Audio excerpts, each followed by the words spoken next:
commencer, j'aimerais inviter une personne très spéciale. J'aimerais inviter le Seigneur à côté de moi parce que je ne peux pas rien faire sans lui. Juste témoigner comme ça, ça prend tout mon petit change. Qu'il soit présent avec moi. Je suis née en 1972. J'ai été élevée à Fermont. Mes parents étaient chrétiens depuis 1970. Je n'ai pas été baptisée. J'étais la seule, probablement avec mon frère, de ne pas être baptisée dans le petit village où on était. Je suis née la troisième, le milieu, maintenant. J'ai un frère, moi, mon frère, ma soeur et ma soeur. Puis un petit frère qu'on n'a pas connu, que ma mère elle a perdu à la naissance. J'ai été élevée chrétiennement, mais libre, parce que mon père avait pas peut-être saisi qu'est-ce que le Seigneur demandait. Fait que je passais dans le ligne, je faisais plein de choses dans le monde qui faisaient que j'étais pareil comme mes amis, mais sauf que il fallait que je suive le Seigneur. Puis mon père, c'était un homme qui était très, très, très travaillant, mais très, très, très dur. Il était un homme qui était sec, il n'y avait pas de sourire, c'était difficile d'approche. Je crois que dans toute ma vie, il m'a dit une fois qu'il m'aimait, puis ça, c'était avant qu'il décède. Mais il était là, par exemple. Puis ma mère, ben, c'était une personne qui était gênée, était réservée. La seule phrase qu'elle nous disait, « Attends pas que ton père arrive », ça, c'était la phrase de ma mère pour se débarrasser du fardeau qu'on avait fait durant la journée. Puis elle ne répétait pas deux fois, c'était une fois, puis on comprenait. J'ai eu, quand j'étais petite, mes parents me contaient ça, c'est que mon père il avait un cours à scrap, il faut savoir. Puis, je ne sais pas pourquoi, je me suis ramassée en dessous des roues du gros camion qui était en train de charger. J'enlevais les roches. Puis, mon père essayait de partir le camion, puis il ne partait pas. Fait que là, mon oncle Gilles, il dit à mon père, il dit, je vais débarquer, puis je vais aller voir si la batterie est correcte. Mon oncle a débarqué, puis quand il a ouvert le hood, il a vu que j'étais là. Puis il a soulevé le bébé qui était moi, puis il l'a montré à mon père. Puis mon père a eu toute une frayeur parce qu'il disait, si le camion avait parti, j'aurais perdu ma fille. Mais le Seigneur était là parce que je suis ici aujourd'hui. Puis je peux en témoigner. Une autre fois, j'étais allée à la chasse avec mon ex-mari. Puis, on chassait les remusqués. On était trois. Il y avait moi en arrière, mon ex-conjoint en avant, avec mon cousin qui était à côté. Puis j'étais assis comme dans le milieu, puis je leur parlais. Puis mon cousin, il dit comment tu sais si le chose est déchargé, le fusil est déchargé?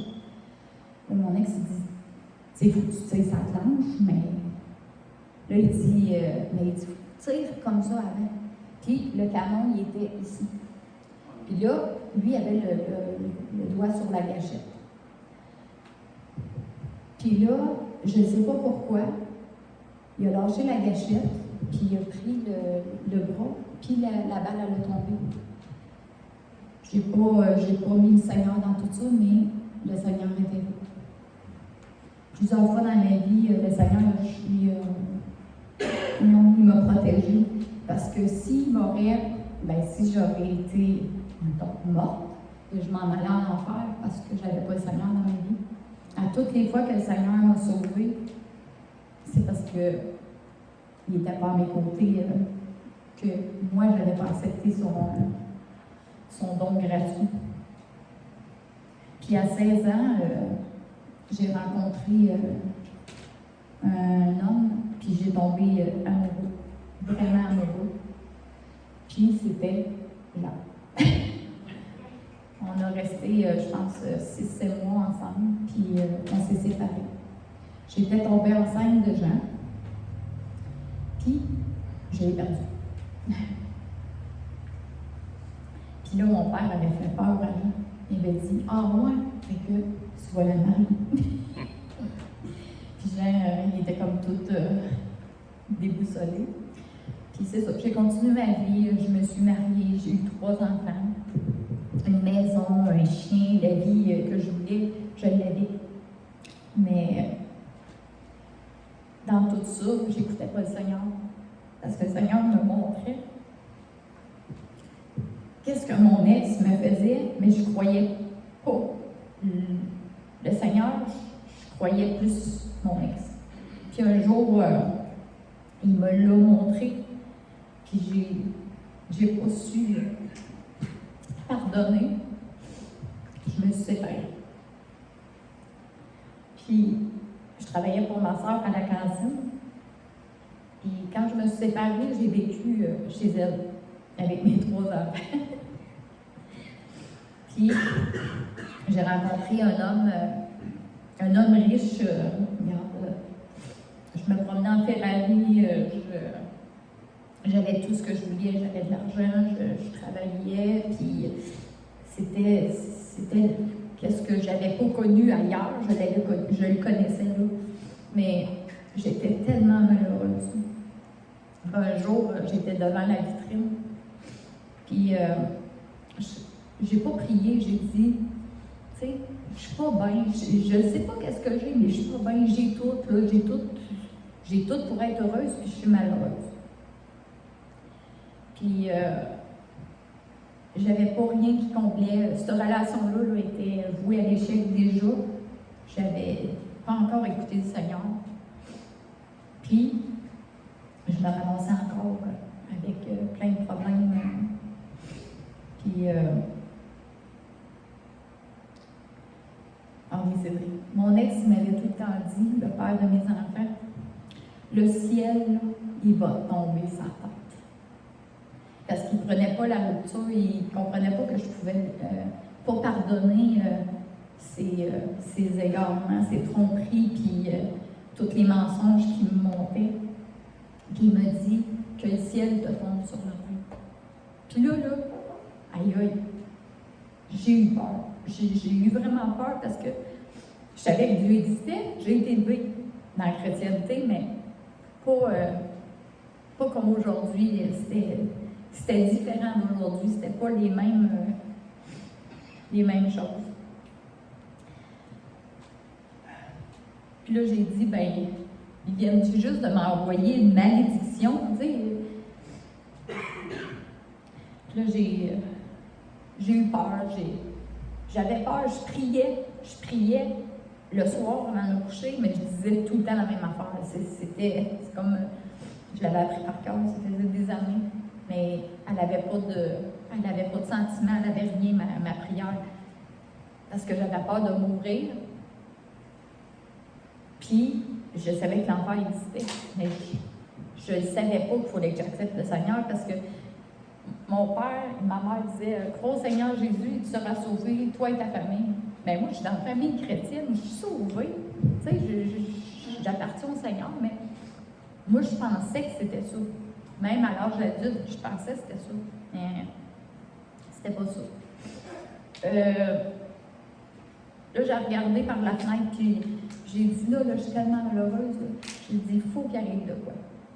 Puis le soir, j'étais assis sur le divan, puis j'ai reçu une demande d'amis sur Facebook. Puis c'était mon fameux Jean Duval. Wow! J'étais heureuse de le voir parce que je me disais, qui sait, sais-tu qu'est-ce que j'ai demandé peut-être à l'univers, puis il m'a envoyé ça. j'étais très contente d'avoir ça. Et comme je vous disais, j'étais dans une relation, tu sais, que j'avais tout. Puis, avant d'habiter avec Jean, il me dit, Nancy, il dit, t'as tout, là. T'as l'auto, la maison, t'as tout, là. Tu te promènes en Ferrari, t'as de l'argent, nanana. Il dit, moi, là, il dit, qu'est-ce que j'ai à t'offrir, là? C'est qu'est-ce que j'ai là? Il dit, j'ai rien. Puis je me souviens, j'ai dit, ben, je veux partager ton rien avec toi.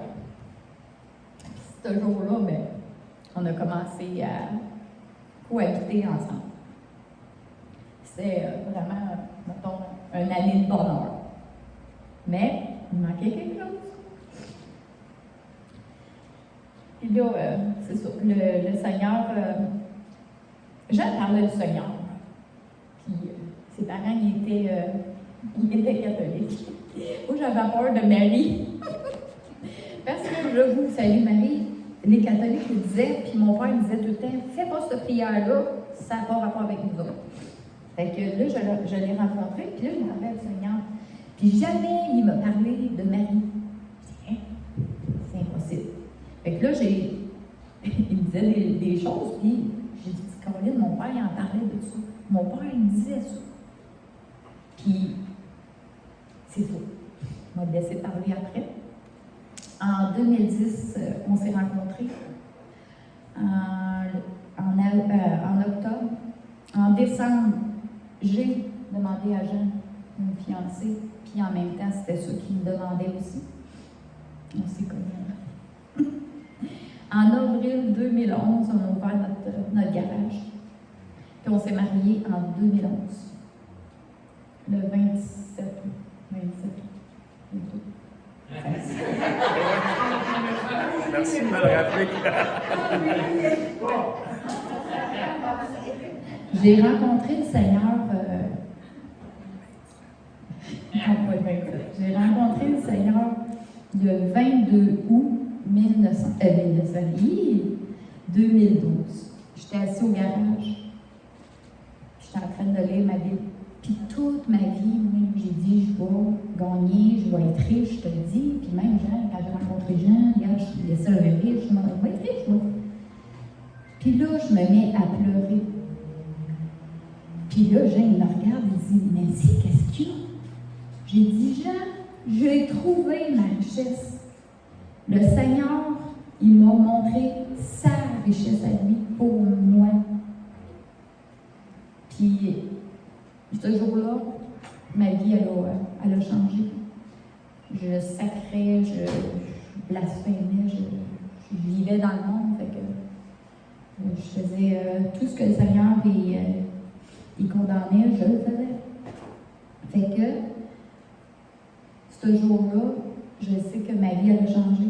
Un jour, peut-être 2-3 jours après, je me sentais pas bien. Je suis allée dehors, puis je m'étais mis un tapis sur le bord d'une clôture. Puis tout d'un coup, je me suis mis à pleurer. Puis à pleurer. Jean, il est venu me voir, il dit, Nancy, qu'est-ce que toi? Je n'étais pas capable de dire qu'est-ce que j'allais. Je faisais juste pleurer. 1 heure de temps, j'ai pleuré, puis je ne savais pas pourquoi. Puis, en 2009, j'ai tombé enceinte. Puis, dans ma vie, cet enfant-là, il n'était pas désiré. Je me suis fait avorter. Les pleurs que j'avais, c'était ça. Puis, j'ai demandé au Seigneur pardon. Puis, ce jour-là, j'ai reçu le pardon du Seigneur pour tous mes péchés. Jean est revenu me voir, puis il a dit, Nancy, qu'est-ce qui s'est passé? J'étais joyeuse, j'avais le cœur rempli d'amour du Seigneur. Parce qu'il m'avait pardonné.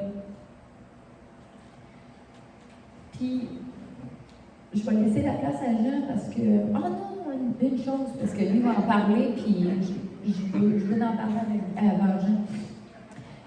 On avait accepté le Seigneur, Jean a accepté le Seigneur, puis moi, pas longtemps après, j'ai accepté le Seigneur. Excusez, je vais juste ça. Puis, on fumait toutes les deux.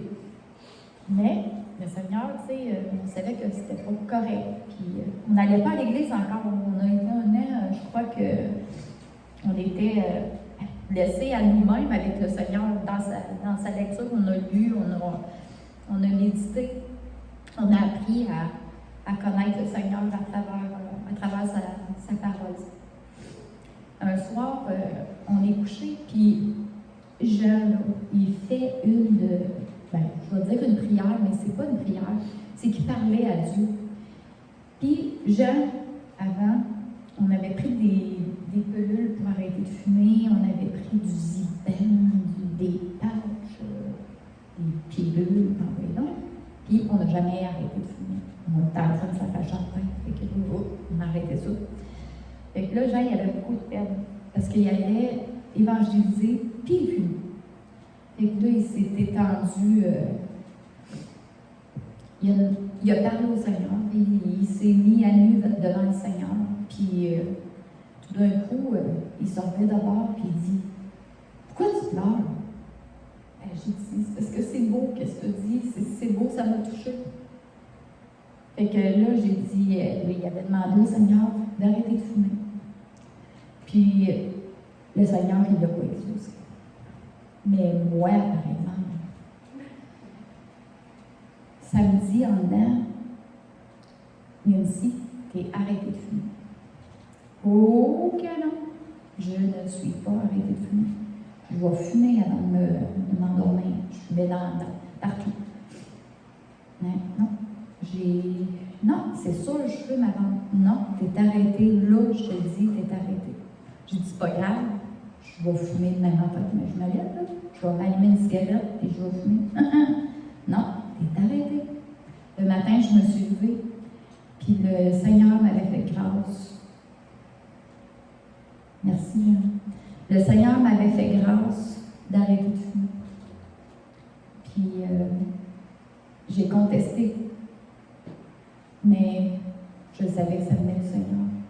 Puis je les remercie, puis je le remercie. Des fois, je passe devant quelqu'un qui fume, puis « Ah, merci Seigneur, tu m'as libéré de ça. » Puis j'ai grand grâce pour le cheminement que je fais avec. C'est pas toujours facile. J'ai des hauts et des bas, mais je sais qu'il est là. Puis je sais qu'en m'attachant à lui, je vais rester sous ses ailes. Fait que je vais te passer, Jean.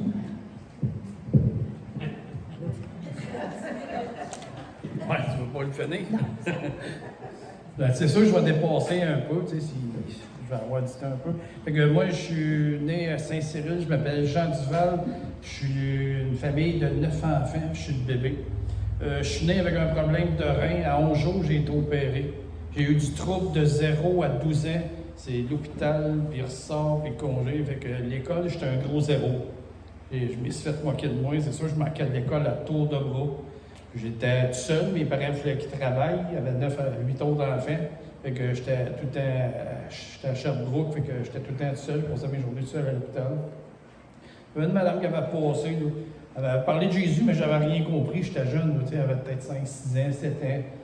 Mais il y avait une croix dans la chambre. Je regardais tout le temps la croix. Puis quand j'avais des congés d'hôpital, je sortais, je faisais des croix là, avec des bâtons de popsicle en cure-dent. J'en donnais à tout le monde. Puis, mais j'avais rien compris. Quand je sortais, j'avais des congés. À la Pâques, j'écoutais les films de Jésus. Je ne comprenais pas le message, mais il fallait que je l'écoute à tous les années. Il y a quelque chose qui m'attirait. J'ai continué. À 12 ans, j'ai eu mon congé d'hôpital.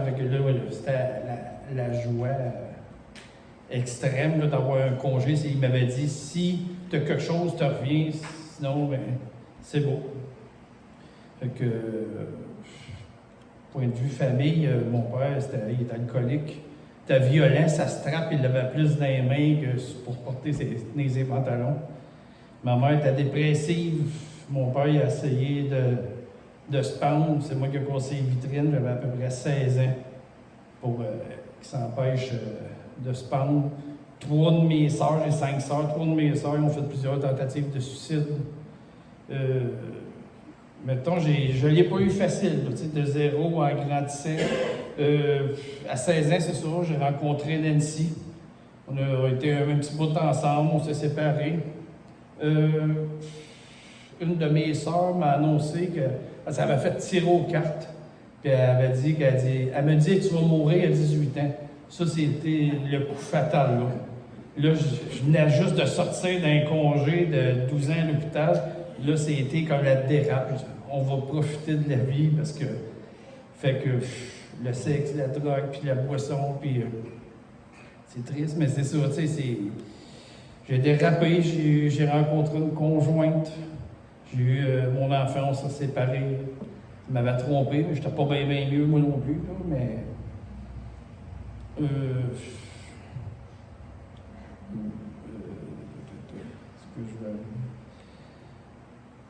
Ouais, c'est ça, j'ai rencontré un autre conjoint dans cette relation-là. J'étais pas vraiment bien, là, mais j'ai continué dans cette relation-là. Un moment donné, je suis parti avec un de mes beaux-frères, j'avais 2 motoneiges, on est parti dans la nuit, j'avais pas amené mon cellulaire, rien. Fait que je dis, on est parti vers 11h le soir. On a roulé, maintenant on a défoncé. Je sais pas, on était dans un champ, c'est comme s'il y avait de l'eau, je sais pas si c'était une rivière, on a défoncé, on a calé dans l'eau. Puis moi, dans ma vie, depuis que j'étais tout petit, j'étais quelqu'un qui était robuste, puis lui apprendre à me débrouiller. Je me suis fait fort avec mon vécu que j'avais. Fait que j'avais une phrase, c'est « j'ai pas besoin de personne dans ma vie ». Puis je m'en allais toujours avec ça, j'ai pas besoin, puis je trouvais tout le temps une solution. Ce coup-là, quand j'ai défoncé dans l'eau, là, je le savais, j'étais fait. Là, je ne voyais aucune porte, pas de cellulaire, rien. On était pognés tous les deux dans l'eau, il faisait frette. C'est la première fois que j'ai levé les yeux vers le ciel. Là, j'ai dit, Seigneur, j'ai toujours dit que j'avais pas besoin de personne dans ma vie. Là, j'ai besoin de quelqu'un, il faut que tu m'aides. Ça a peut-être pris 5 à 10 minutes, on a entendu des skidoo au loin. Là, on essayait de craquer, nos skidoo sont dans l'eau pour qu'au moins que les lumières flashent quelque chose. Les gars sont arrivés, ils ont arrêté plus loin, parce qu'il y avait comme la grosse flaque d'eau, c'était défoncé. La première chose qu'ils m'ont dit, on dit « Hey, les gars, vous êtes chanceux, on s'est trompé de chemin, et on ne sait même pas pourquoi. » Les gars, ils nous ont tiré une corde, ils nous ont sortis de l'eau, ils nous ont embarqués sur leur motoneige, ils nous ont emmenés dans un relais. Ils ont dit « Attendez-nous ici, on va aller changer nos skidoo, on va aller chercher nos 4 trous à chenilles, on va sortir vos skidoo, on va venir vous chercher, puis on va aller vous porter. » Là, je vois, c'était bien beau. Moi, j'étais rendu à chaleur, là. C'était bien correct. Pas avec les skidoo. Dans ma tête, c'était pas grave. Mais là, peut-être 1 heure, 1 heure et demie après, ils reviennent avec nos skidoo. C'est sur le trailer. Là, ils nous ramènent, ils disent, on va aller vous porter, les gars, dites-nous si vous restez. Là, j'ai dit, comment je te dois? Il dit, ah non. Il dit, la seule affaire que je te demande, là, il dit, quand tu vas voir quelqu'un qui a besoin d'aide, mais il dit, arrête, paye-le. Mais, après, tu sais, j'ai réfléchi, j'ai crié à Dieu, tu sais, quand même, là. Le don est quand même... mais j'ai continué ma vie tout croche, puis j'ai une tête de cochon. Fait que quand Dieu, il dit qu'il est patient, puis qu'il veut sauver tout le monde, je fais partie des autres. J'ai continué ma vie. Après, dans cette relation-là, j'étais allé... ma conjointe, j'avais ma business, mon garage, puis elle me volait au-dessus de 200 000. Elle me fraudait, puis... Je me suis séparé, puis ça n'a pas bien, la fin n'était pas trop belle. Puis j'ai encore crié à Dieu, mais qu'il me sauve, mais pour ma vie. Je n'ai pas demandé qu'il sauve-moi pour mes péchés, là, j'ai dit, sauve-moi là, parce que je ne jouais plus le bout là, de... Fait que j'ai passé au travers de ça. J'ai resté sur mes parents un mois. Mon père m'a enlevé mes clés de mon truck. C'était la bonne affaire à faire. J'étais un mois bien tranquille. Fait que ça a rentré dans l'ordre. Après, j'ai rencontré Nancy après 1 an. J'ai rencontré Nancy. On a commencé à sortir ensemble. J'ai reparti de mon garage. On s'est mariés. Ma vie est encore tout croche. Un moment donné, j'étais dans ma chambre un samedi. J'étais étendu. Puis là, je réfléchissais. Puis là, un moment donné, j'ai eu une conviction de péché, là, mais extrême. Là, je savais que ma vie était tout croche. Là, je voyais tout ça, j'ai demandé pardon au Seigneur. Là, je le savais. Non, là, je ne peux plus revirer de bord. Là. C'était comme mis en lumière, c'était clair. Après un certain temps, j'ai sorti de la chambre. Là, Nancy était dans le salon. Là, j'ai dit, il faut que je te parle. Là, j'ai dit, je ne sais pas si tu vas comprendre. Ou... J'ai dit, regarde, on s'est mariés, je t'aime, ça va super bien, on a un garage, on fait de l'argent, tout va bien. Mais j'ai dit, il y a un gros problème, là, je suis profondément malheureux. J'ai dit, qu'est-ce qui manque dans ma vie, c'est Jésus. Il manque Jésus dans ma vie. À partir de cette date-là, je suis allé m'acheter une Bible, j'ai commencé à lire la parole de Dieu sans arrêt, quasiment jour et nuit. Et je ne travaillais plus, j'avais de la misère à travailler. Je lisais constamment. Là, ma vie, elle a changé bout pour bout. Peut-être 3 mois après, j'ai commencé à lire. J'ai commencé à aller évangéliser. J'allais dans aucune église. Ma première évangélisation, j'avais fait une pancarte chez nous en carton avec un morceau de bois. J'avais marqué ici, on parle de Jésus-Christ. Je l'ai piqué au pape. C'est ma première évangélisation. J'ai commencé à évangéliser comme ça. Après, j'ai vu que ça ne marchait pas, que le monde, il venait pas vraiment à cette pancarte-là. J'ai dit, OK, il va falloir que je trouve une autre façon. Fait que je me suis trouvé une librairie chrétienne à Saint-Hyacinthe. J'ai appelé, là, ils vendaient des Nouveaux Testaments, des Bibles. Là, je travaillais, je les achetais de ma poche. Là, j'ai commencé à les distribuer des parcs, à évangéliser à temps plein.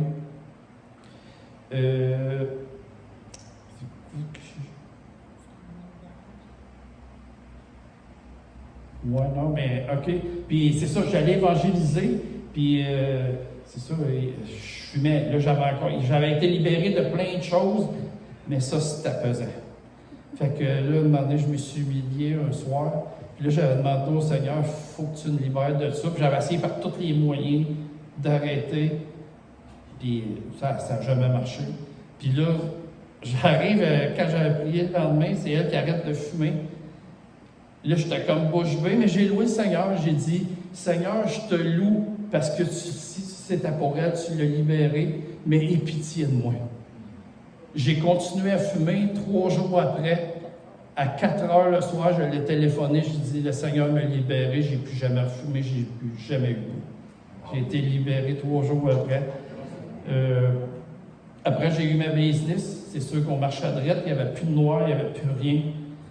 Ça allait bien, jusqu'à un moment donné, ça a commencé à m'aider. Plus que ça allait, je manquais de clients, on renaissait à la paille. Puis quand je dis la paille, je pense qu'on n'avait même plus la paille. On était un bout que je collais ses souliers parce que ses semelles décollaient, puis on n'avait pas d'argent. On a ramassé des canettes pour se payer un Pepsi. On s'est même coupé une sandwich en 2 le moment donné. Fait que la pauvreté, on l'a connue. Puis j'avais du monde qui passait, puis disait, on va te faire mon bumper, mais je te paye en argent, je veux pas de facture. Puis je refusais tout le temps. Je disais, non, c'est fini ça. À un moment donné, j'étais venu tellement sans la paille. Là, j'ai dit, là, Seigneur, regarde, je te prie, là, je te prie pas qu'il y ait un accident, mais je te prie, s'il y en a une, dirige-la à mon garage. Seigneur, il faut que je paye mes comptes, il faut que je prenne soin de ma famille, je n'ai pas le choix, là. Fait que le lundi matin, on est rentré au garage, il n'y avait rien. J'étais allé voir sur le répondeur, il n'y avait rien. On était allé en ville, on est revenu. Quand on est revenu, il y avait un message sur le répondeur. C'était une compagnie d'assurance qui disait qu'il y avait un client qui avait changé d'idée, il était à un tel garage, puis il voulait se faire réparer chez nous. Fait qu'il voulait téléphoner à ce garage-là. Il avait laissé le numéro, fait qu'on a téléphoné. Puis là, le garage, il dit, je comprends pas, l'auto est rentrée dans mon garage. Il dit, je comprends pas pourquoi il a changé d'idée, mais il dit, je vais aller te le porter. Là, je regardais Nettie, on a dit, semble la don est forte un peu, là. Fait que, on reste dans le même, là, on attendait, le monsieur vient porter avec la remorqueuse l'auto, puis il me dit encore la même affaire, il dit, je comprends pas pourquoi il a changé d'idée, mais à ta coupe. Fait que j'ai rentré, c'était une job à peu près de 8000 cubes que ça donnait. Fait que, puis c'est un monsieur de Trois-Rivières, c'est pas un de mes clients que je connaissais. Je le connaissais pas du tout. Fait que, tu sais, même dans le doute, je dis, peut-être vérifier avec l'estimé, peut-être c'est un de mes clients, pas du tout, il venait de Trois-Rivières, je le connaissais même pas. Fait que j'ai réparé l'auto, ça a tout payé les comptes. ça a tout réglé. J'ai fait aucune publicité après, ça a leur parti. Les clients, j'ai jamais manqué d'ouvrage. Puis j'avais demandé au Seigneur, j'ai dit, si tu veux que j'arrête, puis j'évangélise à temps plein, mais ferme-le le garage. Ça va être ma réponse. Puis j'ai compris, là, quand le faisant, c'est une épreuve que j'avais pour voir si j'étais pour flancher à faire du noir ou pas pantoute. Puis j'ai, tu sais, ça, merci Seigneur, j'ai résisté jusqu'au bout. Puis Seigneur, il m'a appris, il dit, non, tu vas continuer à travailler, mais continue à annoncer ma parole. Fait que j'ai continué. Après, ça a marché super bien, le garage, puis on a marché droit. J'ai continué à annoncer sa parole.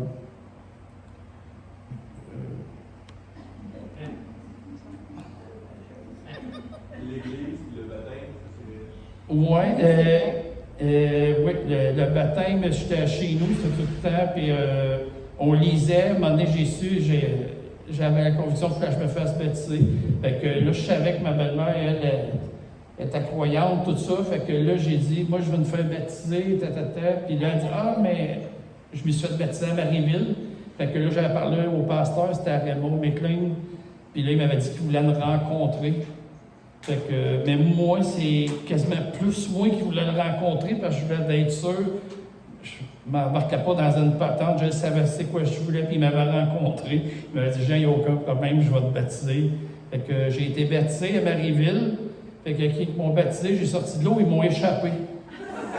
J'ai rentré dans l'eau, puis c'est pour de vrai. Puis le pasteur m'avait dit, il n'avait pesé sur toi. En humour, il m'a fait ça. Fait que j'ai été baptisé comme ça, j'ai été baptisé à Marieville. Il m'avait dit de me trouver une église parce que j'étais à Drummondville. Puis je n'ai pas été tout de suite, j'avais pas la conviction que je me trouver une église. J'ai continué à aller, j'allais évangéliser. Jusqu'à temps, dans les Écritures, j'ai su que je me trouve une assemblée. J'ai prié. Puis ici, ben, mettons, c'est notre deuxième assemblée. On a tout le temps eu l'autre assemblée, on a été fidèles. On a fait une église, on priait jusqu'à temps qu'on se sente bien. On était là. On a resté là pendant 10 ans. Là, on est rendu ici. Je vais poursuivre les choses. Mais on est rendu ici, c'est notre deuxième église. Je peux-tu juste... Oh. J'avais une question, parce que tu t'es marié, tu ne connaissais pas le Seigneur, mais tu étais heureux, mais tu te dis en même temps, en racontant ta vie, tu étais proche. C'est pas si tu es à l'aise de... Ce que j'ai compris, que tu as connu, c'est que tu fumais, toi, Jean. Moi? Tu fumais, puis tu travaillais au noir. Mais la façon dont tu parlais, tu crois, je veux dire qu'il y avait plein d'autres affaires. Bon, il y a plein d'autres affaires. Détailler, si c'est pas trop difficile. Dans l'éducation des enfants, on était comme... Bien, l'éducation des enfants, il y avait de la pornographie. L'éducation des enfants, c'est qu'on était comme leur chum. Fait que on jouait avec eux autres, mais c'était pas... tu sais, là, c'était... Quand je dis tout croche, c'est croche. Tu sais, c'est... il y a de la pornographie, il y a plein de... Mais pas avec les enfants, là. Non. Mais c'est sûr, tu sais, c'était croche. Travail au noir. Oui, c'est ça. Exactement, là. C'est exactement. Tu sais, puis j'étais marié, quand on s'est marié, moi et Nancy, il y avait encore de la pornographie, c'était tout croche, jusqu'à temps que dans ma chambre, le Seigneur, il me convainc, le Saint-Esprit. Mais c'est pour ça que je dis, j'étais heureux. Tu sais, je m'en allais, je semblais être heureux, mais je n'étais pas si heureux que ça parce que j'étais malheureux, là. Mais ma vie était vraiment tout croche, hein. En apparence extérieure. On vivait dans le monde. C'est ça, en apparence, ça paraissait bien. Tu sais, déjà, il a réussi, puis ça va bien. Puis, mais intérieurement, c'est une autre histoire. Tu sais, c'est sûr, puis avec le bagage que j'ai, tu sais, ma naissance, puis j'ai passé des bouts durs, fait que j'étais plus rough, puis j'étais un bagarreur. Je me suis tenu d'un bord, j'étais un bon bagarreur. Tu sais, fait que... Pas obligé de tout savoir ça, mais c'est... Non, il y en a en masse. Je vais vous visiter ça pour vos oreilles. Puis moi, j'aimerais peut-être rajouter... on avait une maison à Drummondville, puis là, on était en décision de partir pour aller vivre en campagne parce que on avait ce projet-là. Puis on a prié le Seigneur, puis les critères, là, le Seigneur, il y en a-tu mis? On a dit, on aimerait avoir une maison sur le bord de l'eau, on aimerait avoir un petit carport Tu sais, tout ce qu'on lui a demandé, le Seigneur, oui, j'ai dit, j'aimerais ça avoir une piscine creusée. Tu sais, là, j'ai dit, tu sais, Seigneur, si on trouve ça, ben, regarde. Puis on avait prié, le Seigneur, ça faisait avant, 20 longtemps. On a dit, on aimerait ça avoir une église, la Bible parle. Soit à Drummond, n'importe, la Bible parle. Puis, il n'y en a pas à Drummond. Puis le plus proche, c'était ici, Victo. Puis, quand on a prié, ça, on n'avait pas encore mis la maison en vente. Puis là, le Seigneur, là, c'était là qu'on mettait la maison en vente. Je pense qu'on a eu 2 semaines. On a mis la maison en vente, on a acheté l'autre. Le Seigneur avait répondu à tous nos critères. Plus, en bonus, il nous a donné la Bible parle.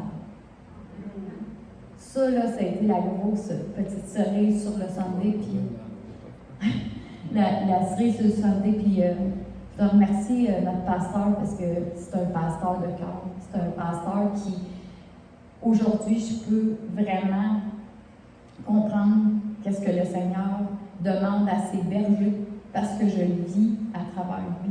Puis merci pour vrai, c'est une référence pour moi. Je vais vous faire un petit dernier témoignage, fait que peut-être Daniel, ça va répondre à ta question. J'ai eu, avec un de mes frères dans ma famille, j'ai eu un conflit qui a duré 17 ans. Je répète, 17 ans, c'est pas un conflit d'une semaine, là. C'est 17 ans, puis c'est moi qui étais dans l'erreur. J'ai fait de la peine à mon frère extrêmement, puis c'était un conflit, là, vraiment un conflit. Il ne voulait rien savoir, il ne voulait pas me parler. Puis quand j'ai tombé chrétien, là, j'ai dit, quand je vais prier pour mon frère, puis le Seigneur. Puis là, je priais tout le temps pour mon frère. Je disais, Seigneur, tu sais, ramène-moi mon frère, parce que moi, là, je lisais tout le temps que tu es en marche, réconcilier avec ton frère. Là, j'essayais par toutes les façons de me réconcilier avec mon frère. Un jour, le Seigneur m'a montré que j'étais un égoïste dans ma prière.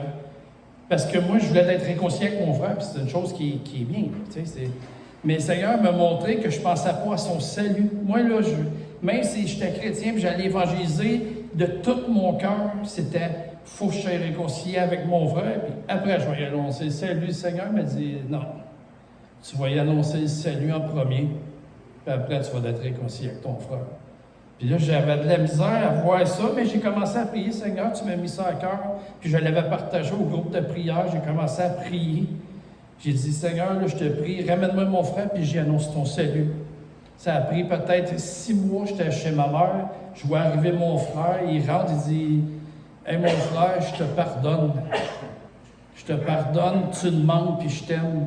Puis il y a une petite voix qui me dit, hey, annonce-y mon salut. Là, je dis, là, c'est là, mais j'ai obéi. J'ai annoncé le salut à mon frère là. Pas 3 jours plus tard, je l'ai annoncé là, il a accepté le Seigneur, mon frère. Et là, j'ai dit, je te donnerai une Bible. Je l'avais dans le char, mais il avait tellement accepté le Seigneur vite que j'avais de la misère à croire que ça pourrait être vrai. Puis mon frère, il courait après moi, il m'avait dit, hey, t'avais dit que tu me donnerais quelque chose. Tu me le donnes-tu? Je l'ai fait patienter pendant 1 semaine. Puis il lâchait pas. Puis mon frère, il s'est vraiment converti au Seigneur. Puis il est venu à l'église. Il a commencé à témoigner. Ça. Il est décédé. Regarde, 1 an après, il a pogné un cancer. Il est décédé, mon frère. Fait que... Mais honnêtement, on n'a pas eu vraiment de peine, moi, avec mon frère, parce que le Seigneur, c'est comme s'il m'avait montré la plus belle chose, c'est qu'il soit sauvé, je vais le retrouver l'autre bord. Mais pendant ses funérailles, le Seigneur m'a fait un clin d'œil parce que quand les amis de mon frère me donnent une souhaité sympathie, ils disaient « Hey, ton frère, il avait changé depuis la dernière année. Il nous parlait de Jésus, puis sa vie avait changé. » Fait que, il y a un bon clin d'œil que mon frère, il témoignait de Jésus. C'était vraiment... ça, c'était un beau clin d'œil du Seigneur. Fait que... je ne vais même pas trop étirer.